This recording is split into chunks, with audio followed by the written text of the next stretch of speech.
नमस्कार सभी साथियों को। ये हमारे साथ हैं दो साथी और कुल मिलाकर 3 लोग। और आज हम जा रहे हैं राजस्थान में होने वाले उपचुनाव सरदार शहर चूरू की विधानसभा सरदार शहर में उपचुनाव है 5 दिसंबर को। और वहां आज हमारी बोल हिंदुस्तान की चुनावी यात्रा शुरू होने वाली है। साथ ही अभिषेक भाई हैं जो RJTV 24 नाम से एक पोर्टल चलाते हैं। उसमें वो गरीब किसान और लोगों के बुनियादी मुद्दे होते हैं, उन पे बात करते हैं। तो ये पहले भी वहां जाके आए हैं, तो इनसे भी हम जानेंगे कि वहां हकीकत में मुद्दे क्या हैं, समस्याएं क्या हैं और जनता क्या समाधान चाहती है।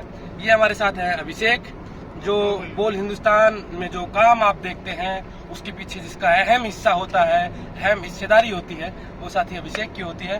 तो अभिषेक भाई, सबसे पहले तो आप ये बताएं कि उपचुनाव में आप पहले भी गए हैं वहाँ की ग्राउंड रिपोर्ट करने के लिए, क्या लगा आपको कि क्या माहौल है अब की बार सुजानगढ़ की जनता का रुख क्या है, किस ओर रुख? सरदार शहर की जनता को है ना, मुद्दों की बात ही नहीं करनी है। सब आपस में लड़ रहे हैं, कांग्रेस, भाजपा, RLP वाले। कोई किसी जातिवाद की बात कर रहा है, BJP वाले राजपूत और ब्राह्मण की बात कर रहे हैं, तो वहीं कांग्रेस वाले भी सिर्फ ब्राह्मणों की बात कर रहे हैं। और RLP का जैसे प्रोपोगेंडा फैलाया हुआ है कि जाटों की पार्टी है। जब जनता से मुद्दे की बात करते हैं कि आपको विकास क्या करवाया 35 साल में, तो कोई बात ही नहीं करना चाहता। बोलते हैं हमें विकास नहीं चाहिए, हमें आदमी चाहिए, हमारे पर्सनल काम होने चाहिए। वहाँ पे हॉस्पिटल की बात हो तो वहाँ ना कोई हॉस्पिटल की फैसिलिटी है, गाँव में भी सड़कें तक नहीं है। अगर मैं कुछ 5-7 गाँव में गया हूँ जहाँ पे लोगों को जब पूछते हैं तो बोलते हैं हमें हमारा नेता काम खुद के काम होने चाहिए। मतलब बिल्कुल, ये राजनीति में सबसे बड़ा दुर्भाग्य मान सकते हैं इसको, क्योंकि जनता को 5 साल में एक बार मौका मिलता है कि एक ऐसा प्रतिनिधित्व करने वाला नेता चुना जाए जो 5 साल में जनता के सुख दुख में काम आए। लेकिन सिर्फ अपना हित देखकर लोग वोट करते हैं।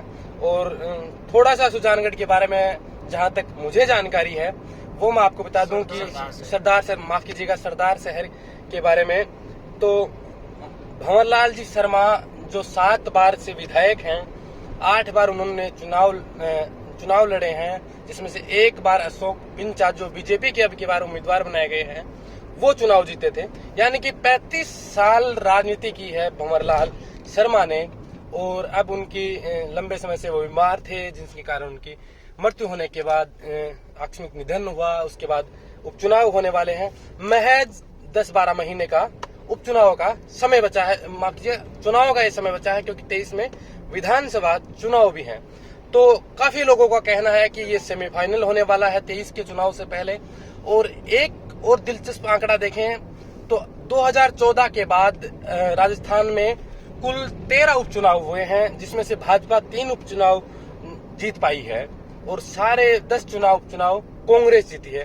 तो निसंदेह अभिषेक भाई वहां गए भी हैं, लोगों से बात भी की है और उन्होंने बताया भी है कि जनता के यही है कि मास्टर भंवरलाल शर्मा जो थे, उनके बेटे को जो अनिल शर्मा को टिकट दिया है कांग्रेस ने, तो वो सिंपैथी के आधार पर, सहानुभूति के आधार पर, और लोगों का भी मानस ऐसा बना हुआ है कि भंवरलाल शर्मा को यही श्रद्धांजलि होगी कि उनके बेटे को एक बार मौका दिया जाए। एक चीज और, कांग्रेस वाले भी BJP वाले भी सहानुभूति बटोर रहे हैं। वो इसलिए बटोर रहे हैं कि हमने 5 बार हार गए, तो इस बार हमें मौका दो, इस बार हम आखिरी चुनाव है। लेकिन अभिषेक भाई एक बात तो बताइए कि 2018 के अंदर राजेंद्र राठौड़ ने ना अभी वो बात करते हैं कि हम जातिवाद नहीं फैलाते, लेकिन उन्होंने भी एक अपने समाज की एक मीटिंग की है, उसमें 2-2.5 हजार लोग भी इकट्ठे हुए थे और मैं वहाँ पे था। वहाँ पे पूरे स्टेज पे सिर्फ एक समाज के विशेष टारगेट करके जातिवाद की बात की जा रही थी। चुनाव में अक्सर जातिवाद की बात अभिषेक भाई चलती रहती है, जातिवाद होता है, क्षेत्रवाद होता है, ये बातें अक्सर चुनाव में होती रहती हैं। लेकिन दिलचस्प बात यह है कि राजस्थान में जो तीसरी पार्टी जो बनी है, राष्ट्रीय लोकतांत्रिक पार्टी, जिसके 3 विधायक फिलहाल वर्तमान में विधानसभा में हैं, और वो भी कहीं ना कहीं ये अपनी जगह तलाशने की शायद कोशिश कर रही हैं कि सरदार शहर में अगर उनके उम्मीदवार को जीत मिलती है तो 2023 में मोटिवेशन के तौर पर उनकी राह आसान हो और जनता के सामने वो ये बात लेके जाए कि हमने उपचुनाव में जीत हासिल की है। इसलिए दमखम से RLP लगी हुई है। RLP के सुप्रीमो हनुमान बेनीवाल दिन रात एक करके वहां रैलियां कर रहे हैं। BJP के तमाम बड़े बड़े नेता हैं, वो वहां पे जनसभाएं कर रहे हैं। और कांग्रेस के सूबे के मुख्यमंत्री तकात यहाँ आए हुए हैं भंवरलाल शर्मा के बेटे अनिल शर्मा को वोट देने के लिए, वो यहाँ तक आए हैं। तो और भी हम आपको दिखाएंगे। लगातार आप बोल हिंदुस्तान पे बने रहें। ये वो लोग आप देख रहे हैं बोल राजस्थान पे, तो बोल राजस्थान से भी आप जुड़ जाए, क्योंकि बोल राजस्थान पर राजस्थान की तमाम गतिविधियां, चाहे वो राजनीतिक हो, चाहे वो सामाजिक हो, जैसे भी मुद्दे हों, या आपकी बात हो, आपसे चर्चा करने की बात हो, किसी आपके मुद्दे पर बात करने की बात हो, तो वो हम बोल राजस्थान पर भी लेके आएंगे। और दिखाते हैं, सरदार शहर पहुंचने वाले हैं कुछ ही देर में, वहाँ क्या जनता के मूड हैं, क्या नेताओं के वादे हैं, क्या चाहते हैं कि 10 महीने में ऐसा कौन सा काम चाहती है सरदार शहर की जनता कि सरदार शहर का जो सरदार बनने जा रहा है 5 दिसंबर को ये तय हो जाएगा। मतदान पेटियों में मत आ जाएंगे, 8 दिसंबर को परिणाम आएगा और भाग्य पता चलेगा कि आने वाले जो 10 महीने बचे हैं, 12 महीने 23 के चुनाव से पहले कौन सरदार शहर का सरदार होगा।